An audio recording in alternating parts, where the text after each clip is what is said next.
I was having this conversation with Luis yesterday. He talked to you? He answered the phone. Yeah. Were you on his calendar or something? Or right? I had to pay for a consultation, but the definition of how they construe acquiescence in the case of torture, this is one of the things that I feel like I'm being gaslit, where you go to court and the State Department says the Mexican government engages in torture, and then the judge just says, no, they don't. Yeah. So I'm trying to figure out what would be acquiescence. And I guess it has to be a case where the laws on the books are that torture is legal. Only then would they say, okay, the government is clearly acquiescing because it's literally the law that you're allowed to torture people. It doesn't matter that in Mexico, torture is committed with 99% impunity. It's that 1% of not impunity that undermines the entire acquiescence, right? Yeah. I don't know. I don't understand any of it. And this Third Circuit decision is a hot mess. Yeah. I mean, these are judges a step away from the Supreme Court. You think, yeah. and this is Phipps who wrote it, who's 100 years old. Uh-huh. You think by now they would have learned how to write a decision that people can read. Yeah. So Matthew's doing this thing. He's showing off this thing that immigration lawyers do, which is where you get terrible news, usually midday Friday, right? And, yeah, I mean, the decision did drop, I think, 2 days ago, and I'm surprised I hadn't heard about it. I guess everyone else is thoroughly pissed off enough about it. They don't want to comment on it. I don't know. Right. But now the thing is, it doesn't have to be a decision. It can be news about a case or a decision or something. And now it's just going to thoroughly ruin the rest of I was wrong about the judge mixed up. It's a Trump judge. Of course it is. A Trump judge. Hey. Hi. I was sorry to sneak up on you like that. I was swearing. That's okay. Matthew was picking his nose. I hope you didn't see that, but I was talking about an independent judiciary that really sucks at their job. So let's talk about the immigration court. So from bad to worse. The thing is, Matthew's not a huge fan of the Article 3 courts either, is the problem. I see. Alison Peck. Now, obviously you're a huge fan of our show, so you know all about us, but sure.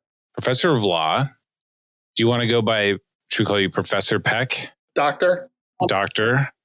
I mean, if you need a title, you can say Professor Peck, but you're welcome to just call me Allison. I don't know. Matthew, how do you feel about that? I'm going to leave it up to you.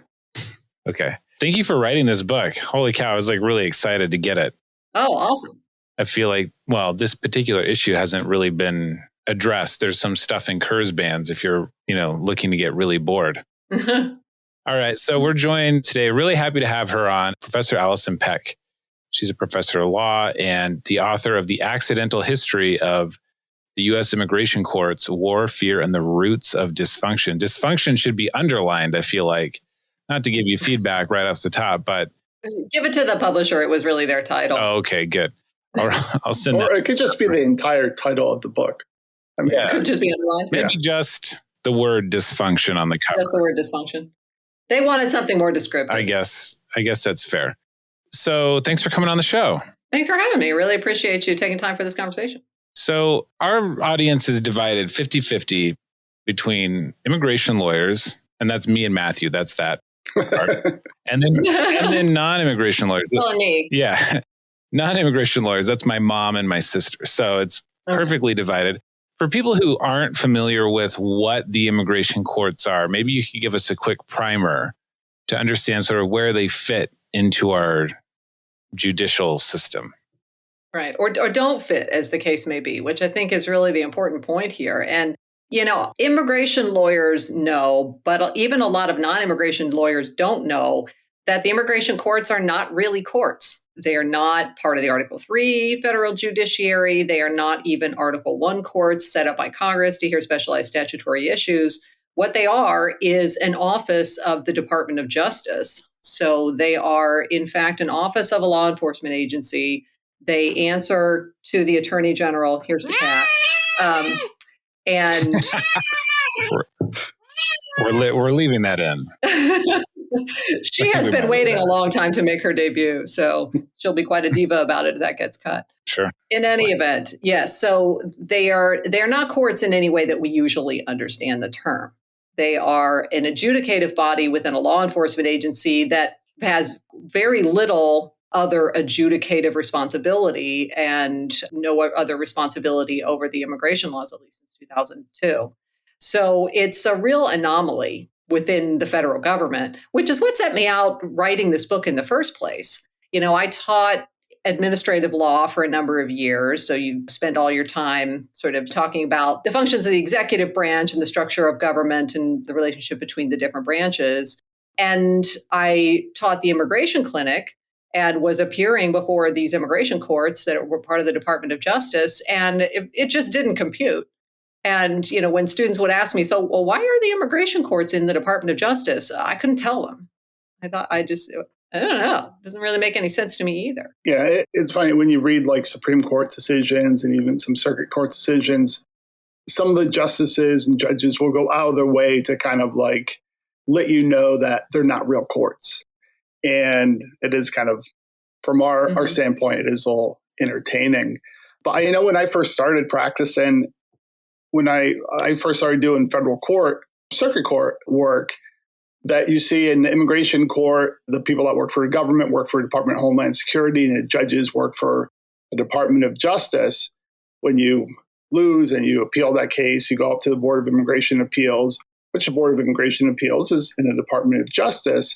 And then when you get up to the federal court level, the attorneys that are defending the decisions are from the Department of Justice. From the Department of Justice. So it's like, if you think about like a trial court in a criminal court, if people would appeal that decision, the attorney for the judge would be the one defending that decision. It just never made any sense to me. And you would talk to DOJ lawyers, Department of Justice lawyers, and they're like, well, I have to talk to my client if you're talking about a dismissal or something or else.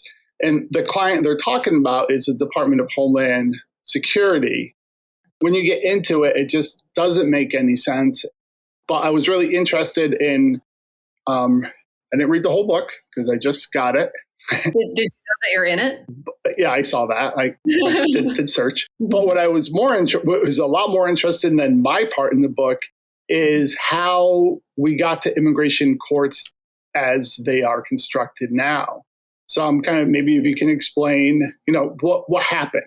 Yeah. So the simple answer that I found when I first started trying to answer this question was, and this is in all the documents, that Franklin Roosevelt transferred the immigration services, it was all INS at the time, into the Department of Justice in May of 1940 because of fear of a, quote, fifth column of Nazi spies that might be threatening to take over the country from within. So that's the answer, that they gave at the time. We're concerned about, Roosevelt went on one of his fireside chats and said, we have to be aware of this fifth column. There could be Nazis among us who are going to get into positions of trust and power and overthrow the government. I mean, he was just 70 to 80 years before his time. Right. He called it. Yeah, well, right, exactly. He did have help, though, in coming up with that theory, I'll have to say. I got curious about why he thought that. I mean, FDR was definitely not known as the staunchest defender of civil liberties, particularly when exigencies of war were at play. But he certainly was surrounded by people who were concerned about that. And I thought, from the perspective of, good public administration and due process and separation of powers, there must have been someone in the government that said, wait a minute. Does it make sense to put the immigration services and, now we're talking about specifically the immigration courts within the law enforcement agency? And so I really wanted to know why he would have done that. And so as I sort of tried to walk through the days or the months and days of what was going on in the White House before this, I found a number of things. First of all, they had been in the Department of Labor before that. And during the New Deal, the Department of Labor, and particularly the Secretary of Labor, Frances Perkins, who was the first female cabinet officer in U.S. history, were really under attack by a lot of people who feared that labor was tantamount to communism and that the Department of Labor was soft on immigrants and therefore soft on communists. So there had been an attempt to impeach her, and her political credibility was very weak at the time. And Roosevelt had a need to protect the labor legislation and reforms of the New Deal. So that's going on the one hand. On the other hand, you've got this growing Nazi threat. You've got a federal government that at that time had no CIA. It had no functioning real intelligence agency at all to speak of. It had different agencies doing different things piecemeal with turf battles that really wasn't working. And then you had countries throughout Western Europe suddenly in April and May of 1940 precipitously falling under Nazi rule. So particularly when after Norway and then Denmark fell to the Nazis, that was a game changer for North America because the Danish controlled Greenland. So that meant the Nazis now had a territorial foothold in North America. So this panicked the Canadians and the Americans. This was all April of 1940. And there were rumors at the time that these countries were falling so quickly to Nazi rule because there were Nazi spies within these countries in positions of power who would just sort of pull up the drawbridge as soon as the Nazis rolled into town.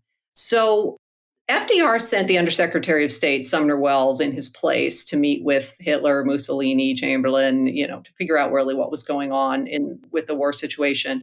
And Welles came back very spooked by this idea of a fifth column. And now that the Nazis controlled Greenland, very concerned that it was only a matter of time before this would happen in the United States. And so he, in 3 days, convinced Roosevelt to reverse a decision that he'd been resisting for a year. And Roosevelt, with no further consultation or advice from anyone in government, made the order to transfer the immigration services from the Department of Labor to the Department of Justice. The sad irony is that the fifth column thing was a hoax. It was perpetrated by Joseph Goebbels as part of Nazi propaganda in order to undermine Allied morale, and it worked. The Nazis didn't, by and large, use locals to sabotage anything. There were a couple of limited attempts that failed, but they did not really pursue that approach. It was just something that they made the Allies believe so that they would be suspicious of themselves, of one another within the country. And look how well it worked. 80 years later, we're still treating immigrants as if they're criminals and putting the administration of immigration justice in the Department of Justice, which was, designed in the first place to cooperate with the FBI in order to erode the separation of powers between enforcement and adjudication. For somebody who they might hear Department of Justice, Department of Labor, and their eyes start to glaze over because it's all just federal government stuff. What does that transfer actually mean in practice? How did the thing actually change? What it meant was that the agency that is in charge of deciding immigration cases was also, until 2002, the same agency that was in charge of investigating and prosecuting immigration cases. And all of the jurisdiction of the Department of Justice has to do with deterring crime, enforcing laws. And then there's this one other piece. They also do adjudication of immigration cases, which is a judging function, not an executive or a law enforcement function at all. So you have an agency that was designed to capture and punish crime against the United States. And it's lawyers for that very agency who are making the decisions about who gets to stay and who has to go based on the immigration laws. So it's kind of like if you showed up for traffic court and the cop that pulled you over was wearing a robe. Exactly. I say in the book, imagine going to court and finding that your case is going to be decided by a lawyer for the party who sued you. Right. That's how do you like your chances? Now, at the same time, I know there's a judge in Tacoma who used to be an ICE prosecutor, and she's very careful about screening for conflicts, and she doesn't want to be the judge on a case that she might have touched 20 years ago. Mm-hmm. And I think a lot of immigration judges would tell you, well, no, we're impartial. We screen for conflicts. How is that not necessarily the case? Well, it may be that individual judges, for all I know, they are all great about doing that. And that is a minimum that is necessary in order for them to not be in violation of the due process clause. Because it would actually, I think, in my opinion, be unconstitutional for a judge who actually touched that case as an investigator or prosecutor to also serve as a judge. So I very much hope that the individual judges are screening for those conflicts. And like I say, for all I know, they are good about that. I am not taking the position, I don't take the position in this book that the immigration court system is outright unconstitutional. But what I do say is that not every bad idea is a due process violation. This is a bad idea. There is a problem, an inherent problem, whether or not you're violating that basic due process, or, they call it nemo iudex, no man shall be a judge in his own cause. It's sort of an element of the due process doctrine. Whether or not you're actually violating due process in that way, you may still have a structure that is just not designed for fairness and impartiality. And so, specific example is even if every frontline immigration judge and every member of the BIA is individually very fair and very impartial, and I'm not trying to point the finger at any judges in this book, for all I know, they are. But would you like to on our show? I would not, because to be honest, all of the immigration judges that I have practiced in front of have made an attempt to be fair and impartial to our clients. I don't have any complaints. I know that there are cases that I have read about, but I have not personally experienced them. So let's just say for a moment that immigration judges do individually make every effort to be fair and impartial. There's still the problem that the attorney general, who is a member of the president's cabinet and top law enforcement officer in the country, has the power to self-refer any case at any time from any judge and make a decision without the benefit of notice and comment regulation that then affects not only that person's rights in a removal proceeding, but the rights of thousands of other people as well. And there is no way to separate that from the political process as long as the attorney general has that power and is a delegate of the president. That is essentially the executive function. And there are ways in our government in which we want the executive function to be used. But adjudicating individual cases and people's rights under the law is not one of those ways. Now, lots of times people bring up the Social Security Administration, how they deal with their things. Maybe draw a contrast for us, how that is dealt with. So you mean the fact that they have ALJs who would decide Social Security cases? Well, I think the important difference there is that there are ALJs, administrative law judges, in lots of agencies. The Department of Labor has them, Social Security has them. They are different, to my mind, in two very important ways. One is that they are usually acting as sort of the first interpreters of a regulation that they themselves administer or administered. So they may have been the party who gave the citation or denied the benefit. And so it would make sense to make your first inquiry to that party who denied your benefit, assuming that you then have rights to appeal after you've exhausted your administrative remedies.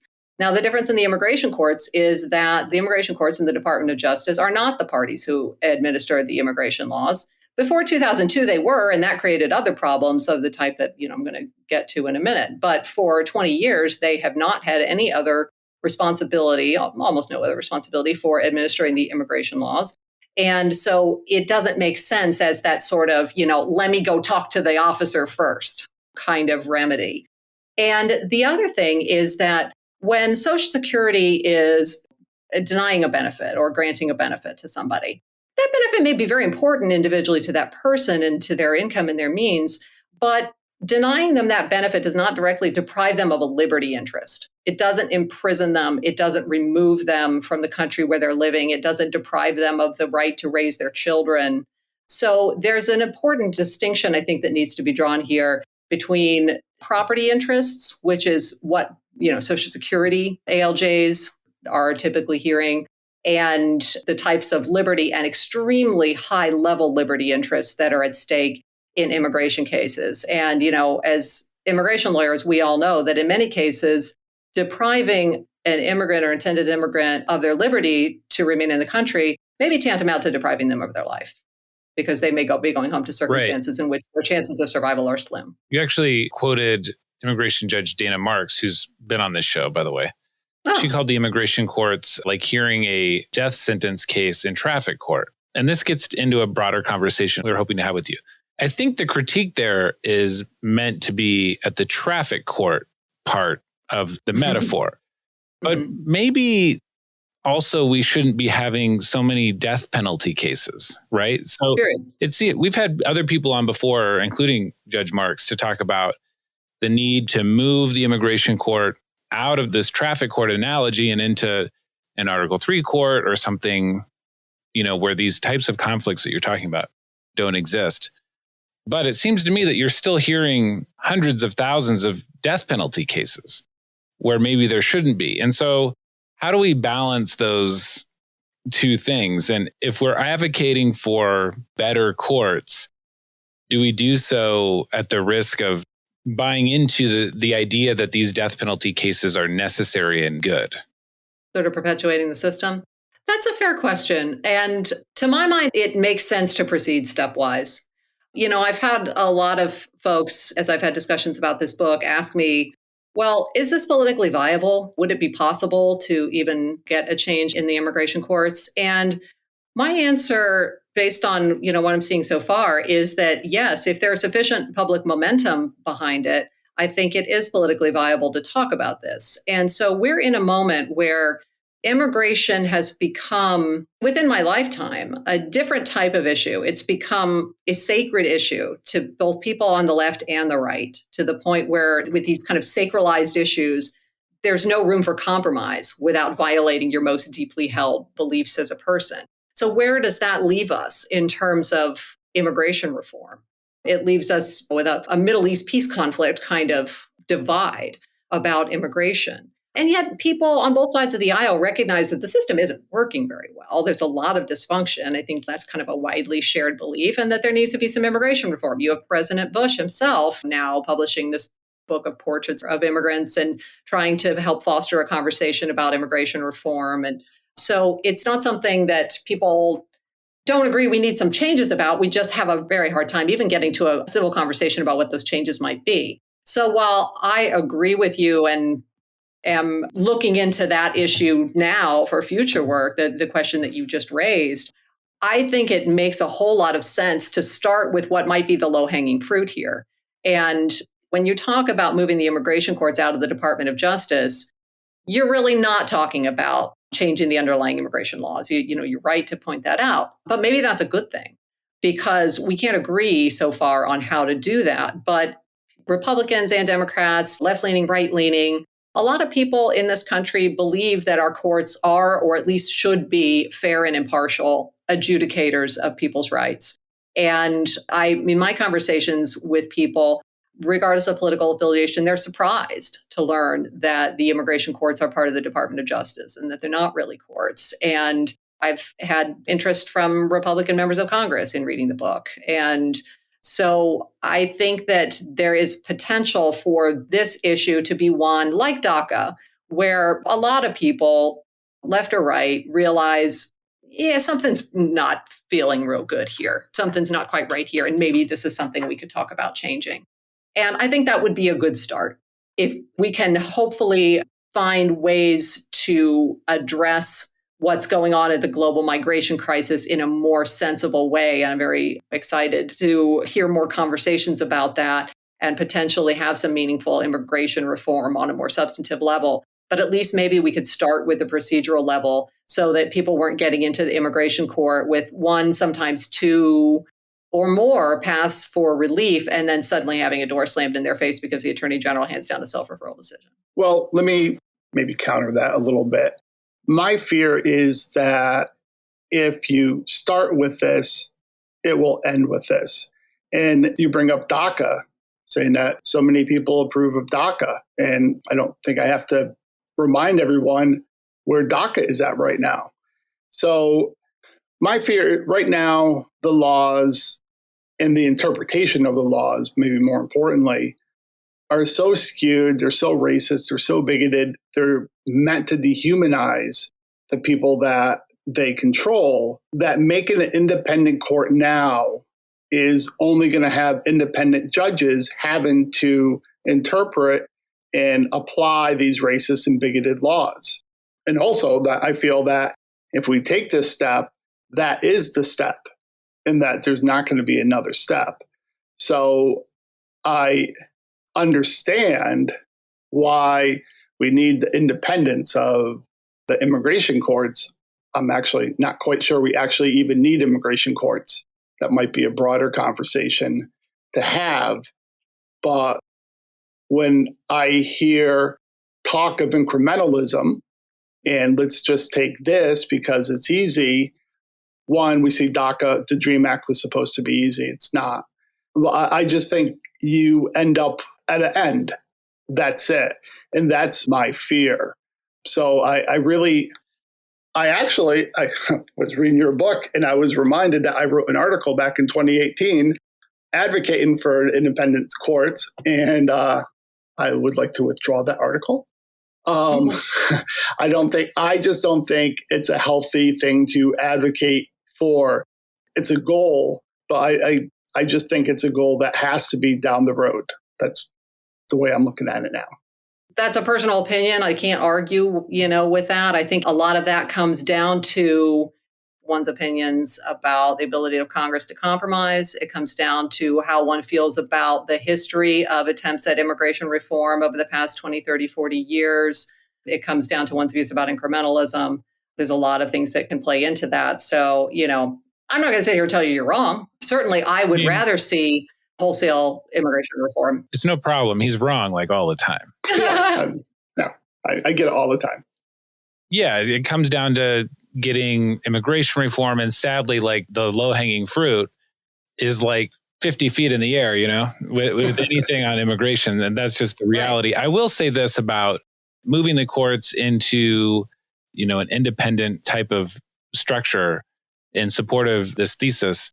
I just don't think it should be the case that like every 4 years, I'm just a solo practitioner, but dozens of my cases hang in the balance. Mm-hmm. And not just like, will we win or lose, but is administrative closure going to be a thing? Yeah. Or will they bring it back? Or what does matter of AB actually mean, or matter of LEA? Yeah, exactly. And we actually had a judge on, a recently retired judge out of Seattle, Paul DeFonso. And I asked him if he could share some part of the law that he thought was unfair.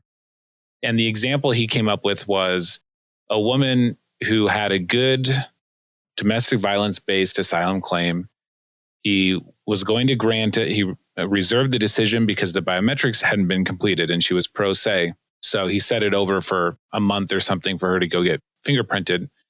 And in that time period, matter of AB came down. And now we could argue about whether or not he actually had to order her removed, but he viewed that decision as being binding on him and that he had to order this person removed. And, I still think we have this other moral dilemma hanging over us, which is why are we adjudicating hundreds of thousands, millions of death sentence cases? But at the same time, if those cases are going to exist, why would we have them in this type of a setting where people get jerked around constantly in really painful ways? Yeah, I'm with you. And that's part of what prompted me. I mean, I've seen clients who had a matter of AB type of potential asylum claim that then the door kind of maybe got slammed on that, argue about that. But then also married a U.S. citizen. And so had a potential I-130 and 601A remedy, but they can't get administrative closure and the door gets slammed on that. So it just really felt like a Kafka novel to me. And I would like at a minimum to see my clients not be caught in that kind of a carnival funhouse sort of a system. Right.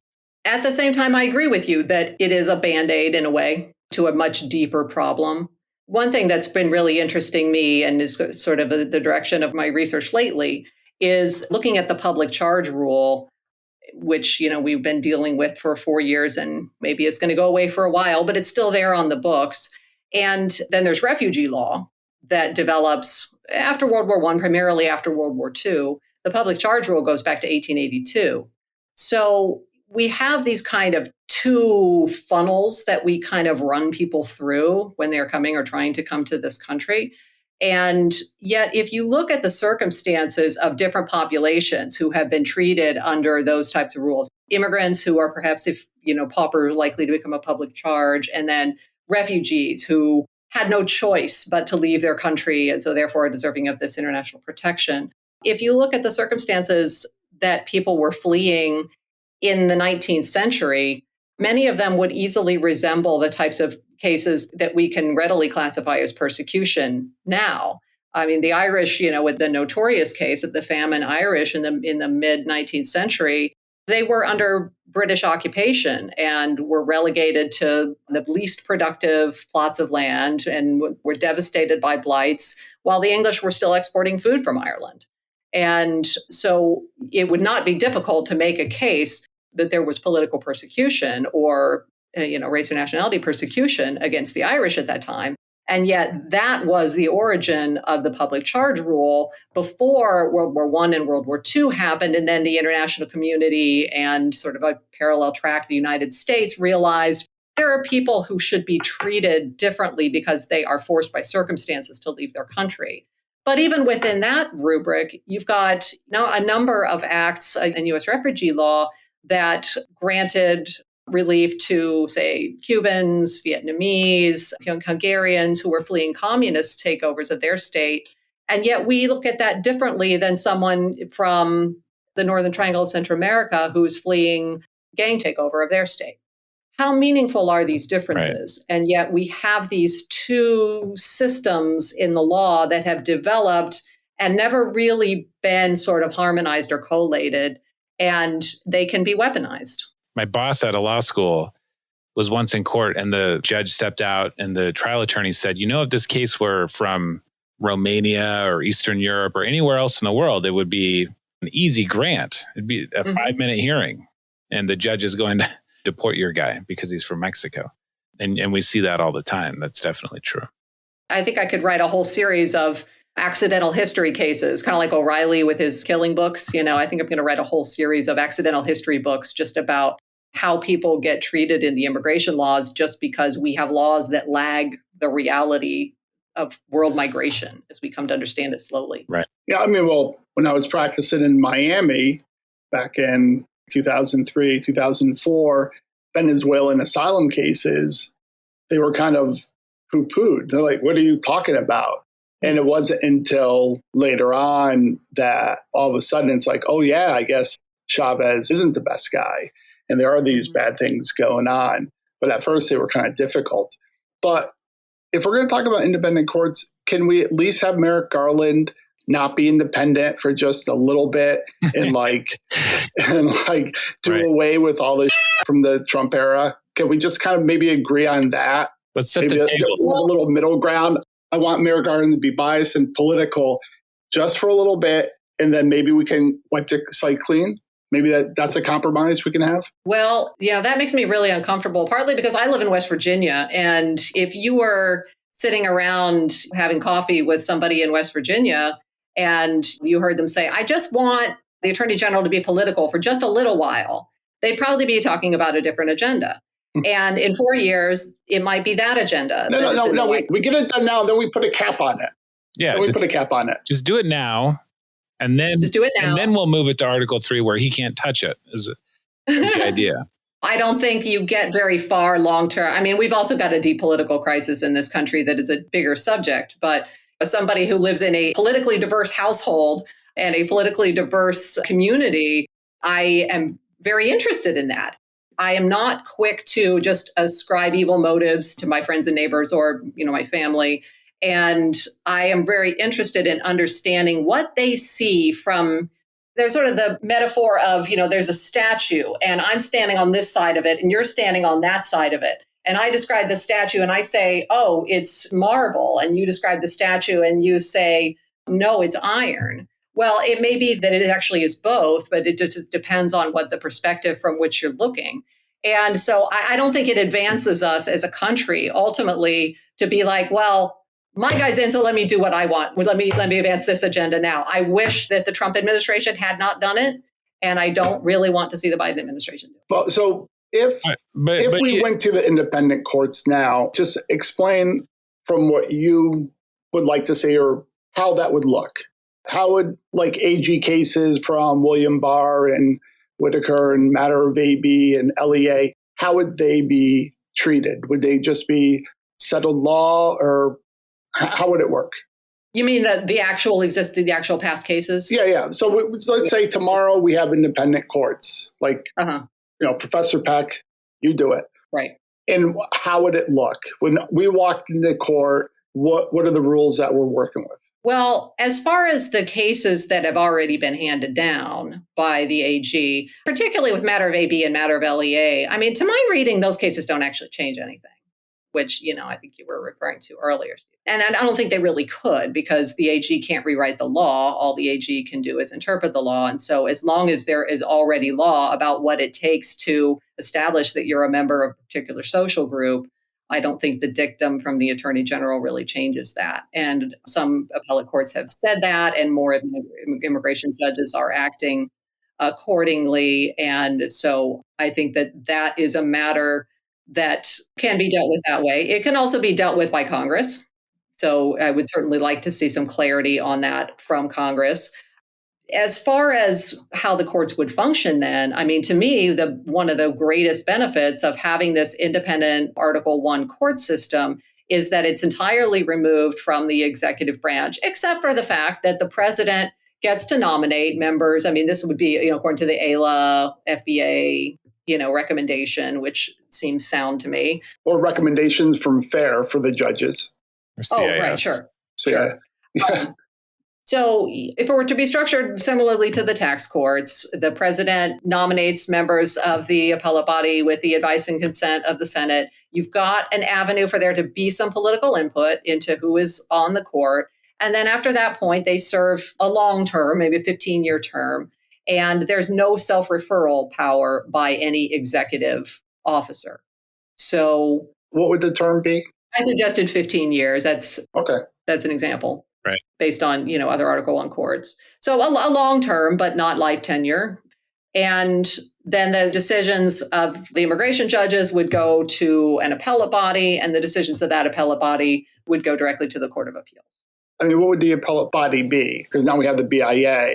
What would that look like? It would be, I could see it structured similarly to the tax court, where you have a panel of judges who are nominated and confirmed for these lengthy terms. So you probably get some bipartisanship that way. You can require bipartisanship on these panels, and I'm sort of agnostic about that, because I think over the length of that term, you're likely to see bipartisanship anyway because of the changes in presidents.